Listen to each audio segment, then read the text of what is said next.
नमस्कार दोस्तों, आज हम चूरू ज़िला पढ़ने जा रहे हैं।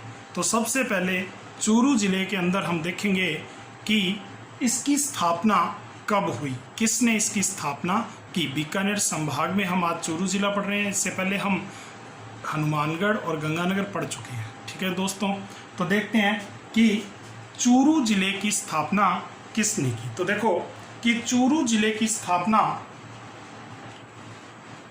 चूहुड़ा जाट ने की। किसने की? चूहुड़ा नामक जाट व्यक्ति था। इन्होंने सबसे पहले चूरू की स्थापना की। अब देखो कि इन्होंने चूरू की स्थापना कब की। 1620 ईस्वी में इन्होंने चूरू की स्थापना की। ठीक है दोस्तों, अब देखो कि ये तो स्थापना से संबंधित बातें हो गई। अब देखो इस जिले के अंदर कोई भी नदी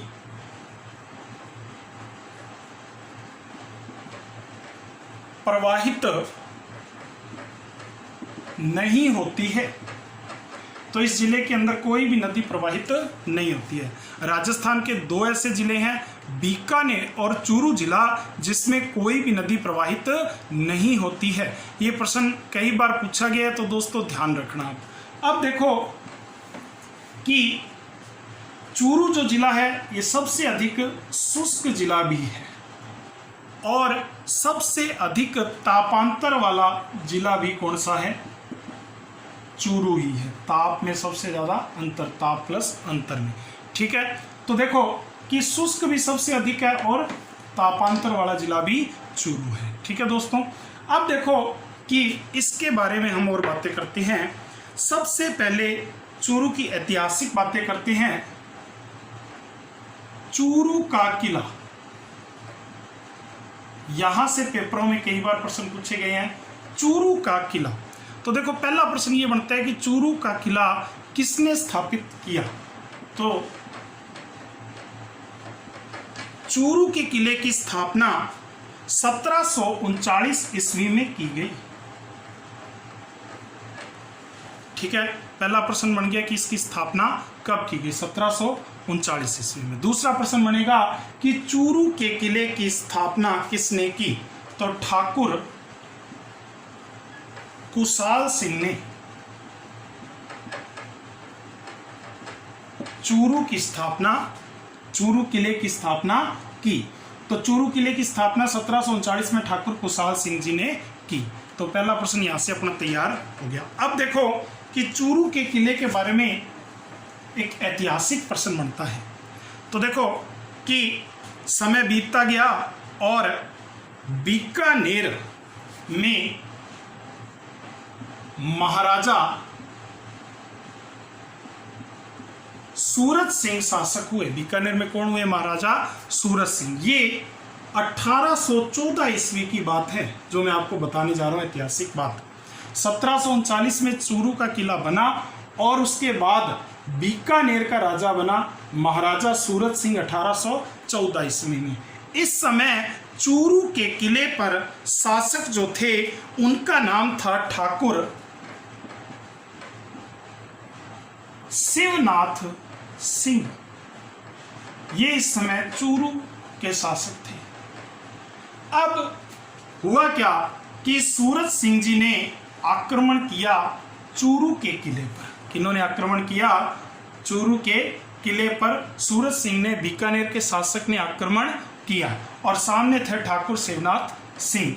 आक्रमण जब हुआ तो दोनों तरफ से भयंकर लड़ाई लड़ी गई और इस आक्रमण के अंदर ठाकुर शिवनाथ सिंह के पास गोला बारूद खत्म हो गया।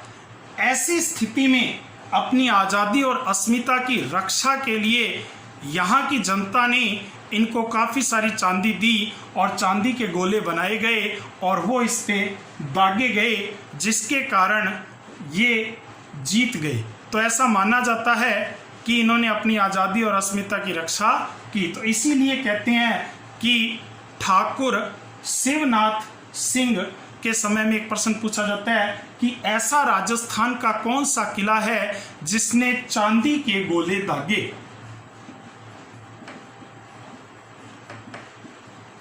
तो उत्तर होगा चूरू का किला। ठीक है मित्रों, समझ गए होगी कहानी पूरी, चूरू के किले की ऐतिहासिक कहानी। इसके अलावा चूरू के किले में एक गोपीनाथ मंदिर भी बना हुआ है, ऐतिहासिक मंदिर है गोपीनाथ मंदिर। तो ये भी प्रश्न पूछ सकते हैं कि गोपीनाथ मंदिर किस किले के अंतर्गत है, तो आप उत्तर दोगे कि गोपीनाथ मंदिर चूरू के किले के अंदर है। ठीक है दोस्तों, अब देखो कि इसके अलावा एक और किले की बात करते हैं अपने,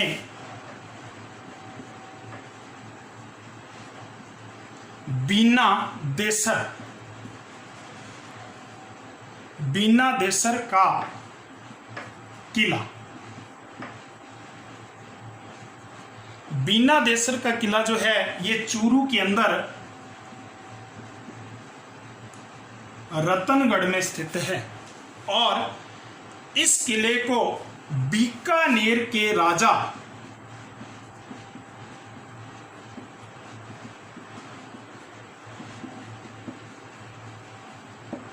गंगा सिंह जी के दीवान ठाकुर दुल्ले सिंह जी ने बनवाया था।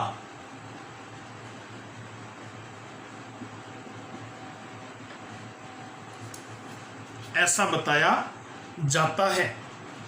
तो देखो कि सीधा प्रश्न आ जाए, बीना देसर का किला किसने बनवाया, तो आपको याद रखना है ठाकुर दुल्ले सिंह, बाकी कोई प्रश्न नहीं पूछा जाता है इसके अंदर। अब देखो कि ये किला है कहाँ पे, रतनगढ़ चूरू में स्थित है। अब हम चूरू जिले के बारे में आगे पढ़ेंगे। ताल छापर अभ्यारण्य, यहां से हमारा प्रश्न बनता है, ताल छापर अभ्यारण्य स्थित है। तो ताल छापर अभ्यारण्य आप सब जानते हो सुजानगढ़ में स्थित है। ठीक है मित्रों, तो सुजानगढ़ में ताल छापर अभ्यारण्य है। और ये जो ताल छापर अभ्यारण्य है ये कृष्ण मृगों के लिए प्रसिद्ध है। कृष्ण मृग अर्थात काले हिरणों के लिए प्रसिद्ध है। इसके अलावा यहां पर कुरंजा नाम का एक पक्षी भी पाया जाता है, या इसको कुर्जा भी बोल देते हैं, तो ये भी प्रसिद्ध है। इसके अलावा यहाँ पर 127 प्रकार की पक्षियों की प्रजातियां पाई जाती हैं जो यहाँ प्रसिद्ध हैं। तो इसके अलावा मैं आपको एक दो पक्षी बता रहा हूँ जो पूछे जाते हैं अक्सर। डेमो ईजल क्रेन, ठीक है। इसके अलावा बार हेडेड गूंज या गूंज, तो देखो कि ये भी प्रसिद्ध पक्षी है। तो इस तरह से ताल छापर अभ्यारण्य जो है वो कृष्ण मृगों के लिए प्रसिद्ध है। ये प्रश्न अक्सर पेपरों में पूछा जाता है, तो दोस्तों आप ध्यान रखना इसका भी। और वर्षा ऋतु में इस ताल छापर अभ्यारण्य के अंदर एक घास मिलती है जिसका नाम है मोचिया साइप्रस और रोटेंडस नामक घास। तो ये घास मिलती है, ये हिरणों को बड़ी पसंद घास है। तो ठीक है दोस्तों, तो आप समझ गए होंगे कि ये ताल छापर अभ्यारण्य चूरू की बातें हैं। अब देखो इसके अलावा चूरू अपनी हवेलियों के लिए भी अधिक प्रसिद्ध है। तो देखो जो चूरू है इसमें कौन कौन सी प्रमुख हवेलियां हैं, तो देखो प्रमुख हवेलियां, यहां से भी प्रश्न अक्सर बन जाता है। तो देखो कि सबसे पहले जो प्रसिद्ध हवेली है सुराणों की हवेली। तो देखो ये जो हवेली है ये 6 मंजिला हवेली है। कितने मंजिला है? 6 मंजिला हवेली है सुराणों की हवेली। ठीक है, अब देखो कि इसमें कुल खिड़कियां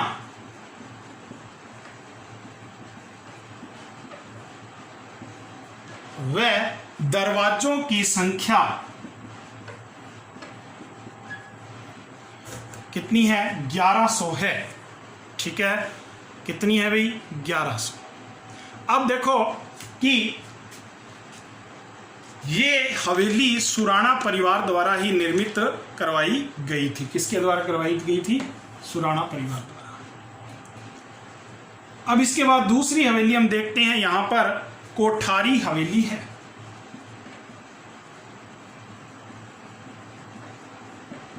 कोठारी जो हवेली है वो यहां पर एक व्यापारी है ओसवाल जैन कोठारी, तो उन्हीं कोठारी से कोठारी नाम पड़ा, तो कोठारी ने यहां पर निर्माण करवाया इस हवेली का।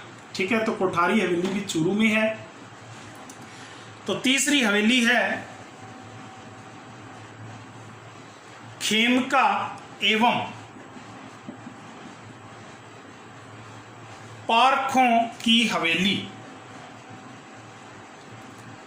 ये जो हवेली है ये भी स्थित है चूरू जिले में।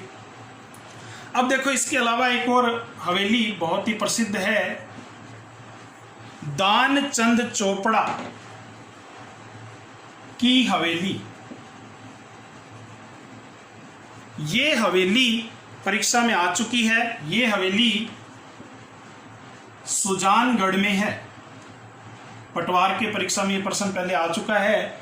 दानचंद चोपड़ा की हवेली स्थित है सुजानगढ़ चूरू में, तो आपको ध्यान रखना है। इसके अलावा हवेलियां प्रसिद्ध है यहां पर कन्हैया लाल बागला की हवेली। कन्हैया लाल बागला की हवेली। इसके अलावा रामविलास गोयंका की हवेली, ये भी यहां स्थित है। इसके अलावा मंत्रियों की मोटी हवेली, मोटी मतलब राजस्थान में बड़ी कोई बोल देते हैं मोटी हवेली। ठीक है, राजस्थानी में मोटी हवेली है। तो आप समझ गए होंगे दोस्तों। तो ये हवेलियों की बात थी। अब देखो कि इसके बाद हम यहाँ पर कुछ प्रमुख मंदिर और मेलों की बात करते हैं। तो देखो कि सबसे पहले नंबर 1 सालासर बालाजी का मंदिर। सालासर बालाजी का मंदिर। तो सालासर बालाजी का मंदिर जो है वो सुजानगढ़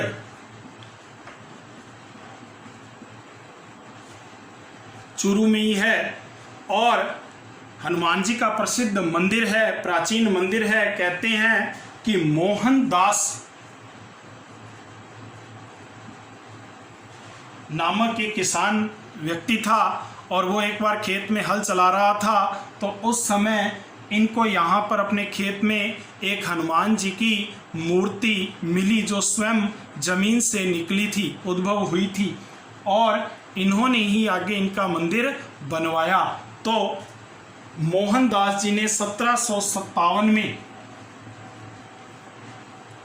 इस मंदिर का निर्माण करवाया और इस मंदिर में प्रसिद्ध जाल का वृक्ष भी है जहां पर लोग नारियल बांधते हैं, अपनी मन्नतें मांगते हैं। ठीक है दोस्तों, इसके अलावा यहाँ पर एक और प्रश्न बढ़ता है, बहुत ही जबरदस्त, जो परीक्षाओं में पूछा जाता है। दाढ़ी मूंछों वाले बालाजी की मूर्ति स्थित है। ऐसा एकमात्र मंदिर है जहां पर बालाजी की दाढ़ी मूंछों सहित मूर्ति है। तो ये भी आप ध्यान रखना, ठीक है मित्रों। तो ये प्रश्न पूछा जाता है, दाढ़ी मूंछों वाले बालाजी की मूर्ति कहाँ स्थित है? तो उत्तर क्या होगा? सालासर बालाजी, सुजानगढ़। अब देखो कि वर्ष में यहाँ पर 2 बार मेला लगता है। तो कब कब इनका मेला लगता है? एक चैत्र पूर्णिमा को इनका मेला लगता है और दूसरा आश्विन पूर्णिमा को इनका मेला लगता है। तो वर्ष में कितनी बार मेले लगते हैं? 2 बार मेले लगते हैं, चैत्र पूर्णिमा और आश्विन पूर्णिमा को, ठीक है मित्रों। अब देखो इसके बाद यही पास में इनके मंदिर से थोड़ी दूरी पर एक और मंदिर बना हुआ है, मां अंजना का मंदिर। तो इनकी माता जी का भी मंदिर बना हुआ है, वो भी काफ़ी प्रसिद्ध मंदिर है, ठीक है मित्रों। तो ये भी आप ध्यान रखना। अब देखो कि ऐसा कहते हैं कि इस मंदिर का निर्माण तो मोहनदास जी ने करवाया था, लेकिन इस मंदिर की नींव किन्होंने रखी? तो ऐसा कहते हैं कि आरंभिक निर्माण 2 मुस्लिम कारीगर थे। मुस्लिम कारीगर, जिसमें से एक का नाम था नूरा।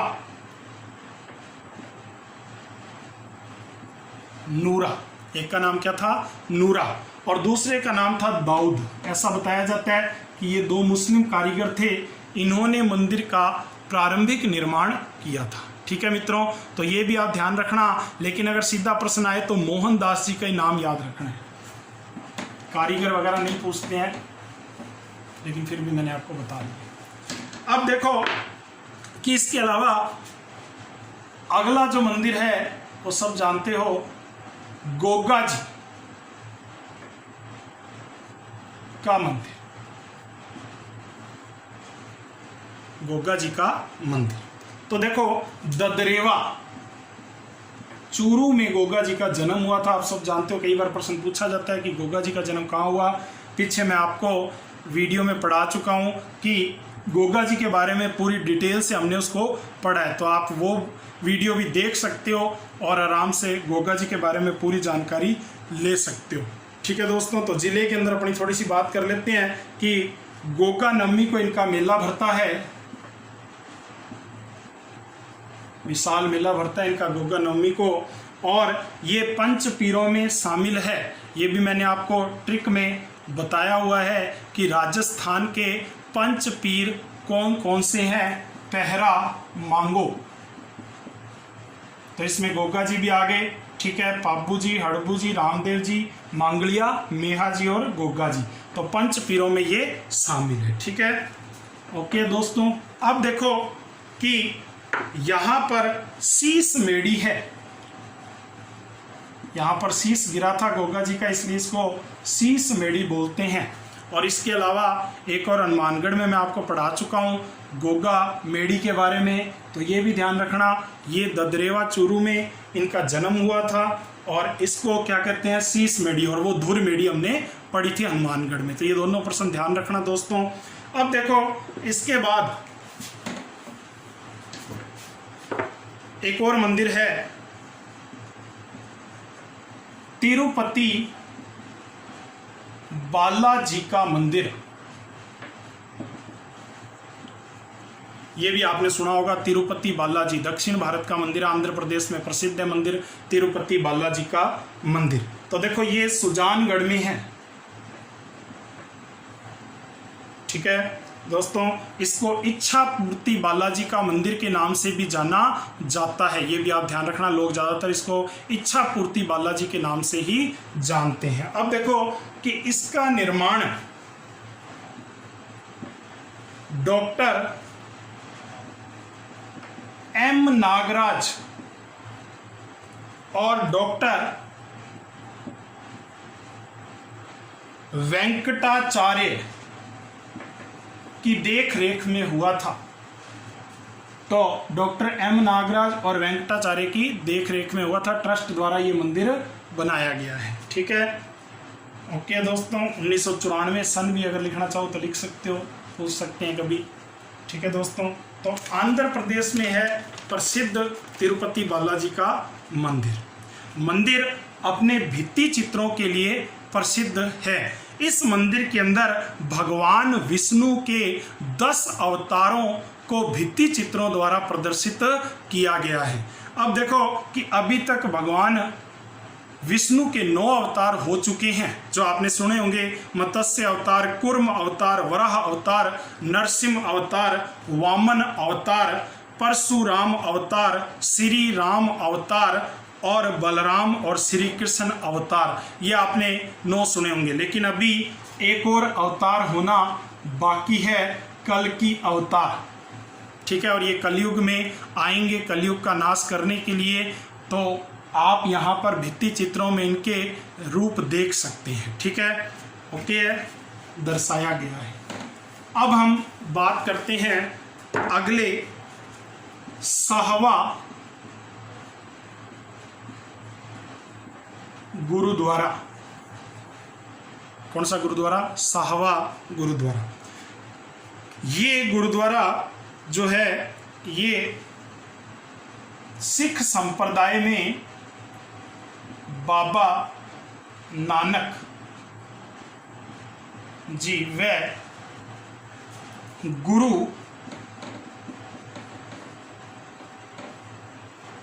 गोविंद सिंह जी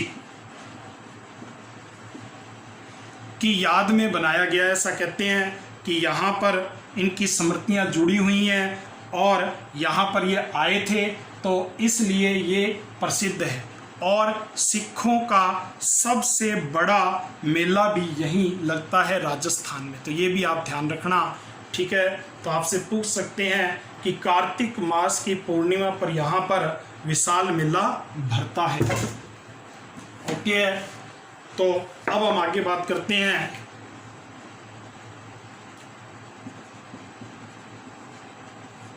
स्यानन का मंदिर।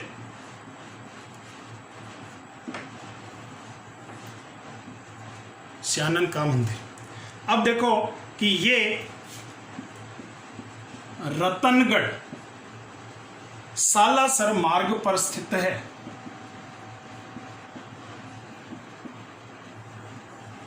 मार्ग पर स्थित है। लगभग 300 मीटर ऊंची पहाड़ी पर यह बना हुआ है। 300 मीटर ऊंची पहाड़ी पर स्थित है। ठीक है मित्रों, अब देखो यहां काली माता का प्रसिद्ध मंदिर है। काली माता का प्रसिद्ध मंदिर। ठीक है मित्रों, काली माता का प्रसिद्ध मंदिर है।